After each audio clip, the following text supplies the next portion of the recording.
How money works. Hello, and welcome to our channel Pursuit of Wealth. This channel is your ultimate destination for learning about finance and wealth, investing and crypto, informational and educational trends in finance management. If you are someone who wishes to become wealthy and are looking for smart money management options, then we are fortunate to have found each other. Wondering how money works? Well, we are all aware of the importance of money and understand that it is an essential aspect of our lives. But most of us do not think about how exactly money works. Most of our daily transactions are done with the help of a currency, whether we swipe credit cards or use paper dollars. Money is, without a doubt, the backbone of economies all across the world. Well, in today's video, we will understand the working of money, its importance, and we will discuss its history and its circulation process. So, stay tuned until the end to find out. Let's start by understanding what money is. Money in the form of coins and papers in circulation is referred to as currency. However, the currency is only a minor part of the financial system and is only one factor to consider when calculating the total supply of money.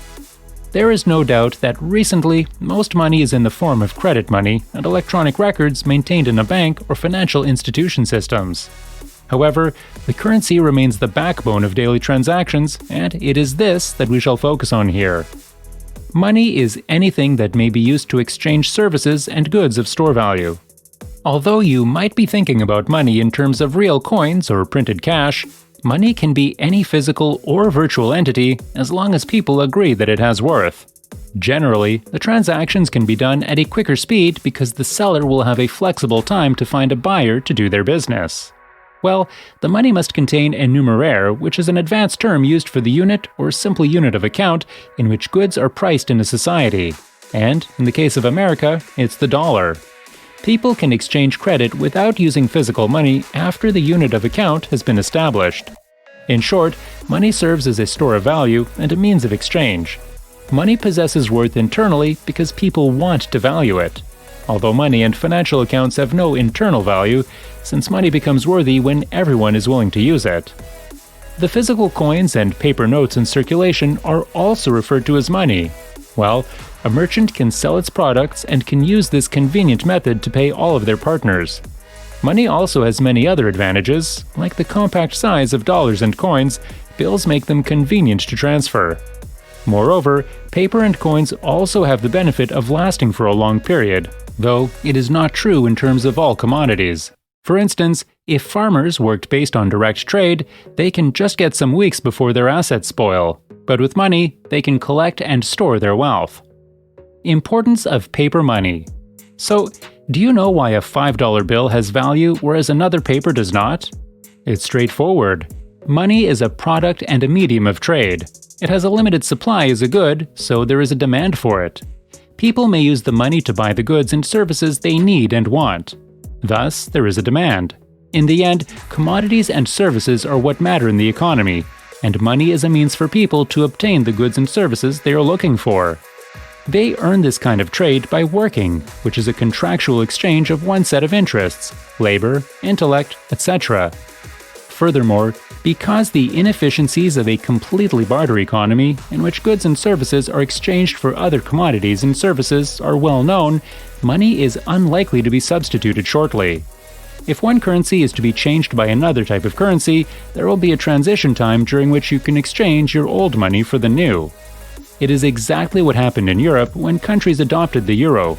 So, our currencies aren't going away completely, although you may be trading in your current money for a form of money that surpasses it at some point in the future. Different types of currencies. Coins and papers. It's expected to equate money with paper notes or coins nowadays.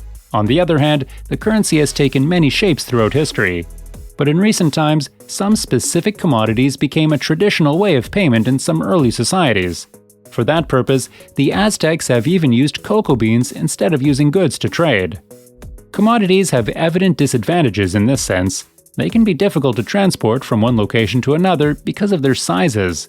They also have a finite shelf life in many circumstances. Electronic cash. Technology has recently permitted a completely new type of payment, which is electronic cash. However, the Western Union performed the first ever money transfer through electronic means in 1871, using a telegraph network. With the introduction of mainframe computers, banks were able to debit and credit accounts without moving huge amounts of money physically. Nowadays, digital money and electronic payments are not just common, but also the most essential and widely used types of payment. Enjoying till now? Please hit the like button, share, and comment. And yes, keep watching. What provides value to money? So, what provides our modern currencies their value, whether it's a Japanese yen or the US dollar? Well, like the initial coins made from precious metals, the modern currency or coins do not have any intrinsic worth. It keeps its value, though, for a couple of reasons. Firstly, the representative money allows each note or coin to be exchanged for a specific number of a commodity. And the dollar comes in this category after a few years of the Second World War. It is the time when the central banks all over the world can pay the American government $35 to get an ounce of gold. Moreover, paper money, or this currency, has presented claims on metal, and it can be taken back for that metal legally on demand.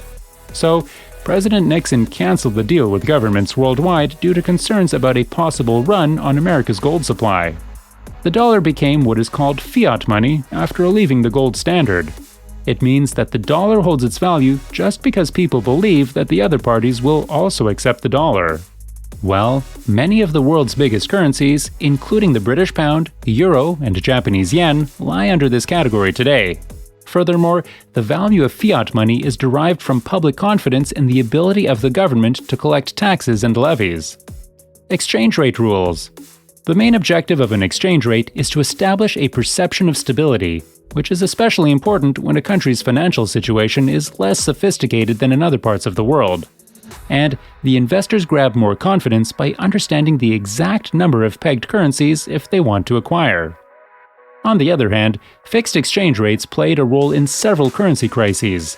These crises can occur, for example, when the central bank purchases local currency and causes it to overvalue. Allowing the money to float is another method. Rather than determining the foreign currency price ahead of time, the market decides it. The floating exchange rate is used by several large economies, including the US. Demand and supply rules determine the cost of a foreign currency by using the floating system. As a result, as the money increases, the denomination becomes less expensive for international investors. A rise in demand can also help to boost the currency. It works as a transactional medium. Money has to function as a medium of exchange. In simple words, it has to be something that can be traded for something else. Money is an efficient tool for any business since both sides agree that it has worth. However, currency officially refers to real money, and the financial markets know the currency as the national economy's units of account and the cross-currency exchange rates. Parties frequently need to obtain foreign currencies due to the nature of trade globally, and the governments primarily have two basic options to manage this transaction process. The first option is to provide a fixed exchange rate. Money is a value store. Anything that can hold worth for you till later is referred to as a store of value.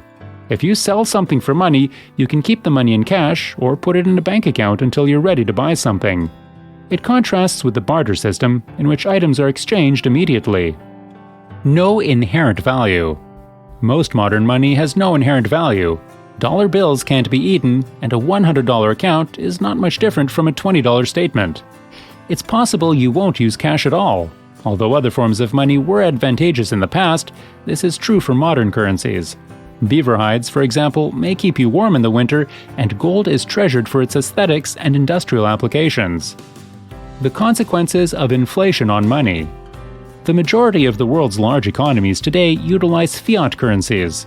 Essentially, the governments own the privilege to print more money in an unusual financial situation since they are not linked to any tangible asset. While this gives you more options for dealing with problems, it also gives you the chance to overspend. Hyperinflation is the most enormous hazard, which happens due to printing extra money. Each unit of currency becomes less valuable as more of it is circulated. While the small number of inflations is relatively not very harmful, unchecked devaluation can significantly reduce consumers' purchasing power.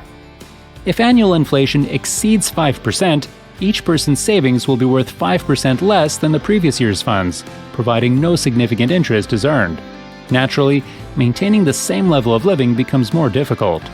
As a result, the central banks of the countries that are developed generally keep inflation in control. This is done by taking money out of circulation indirectly when the currency loses its value. Irrespective of the shape or form, all currencies have the same essential objectives. It helps to run the economic activity by enhancing the market for different goods. It also enables customers to preserve money and meet long-term requirements. Well, the currencies used to be limited to just physical bills and coins. However, in this digital era, money is now stored as data in bank ledgers. The rise of cryptocurrencies like Bitcoin, which can never be made in physical form, surpasses the concept of tangibility. That's it for the video.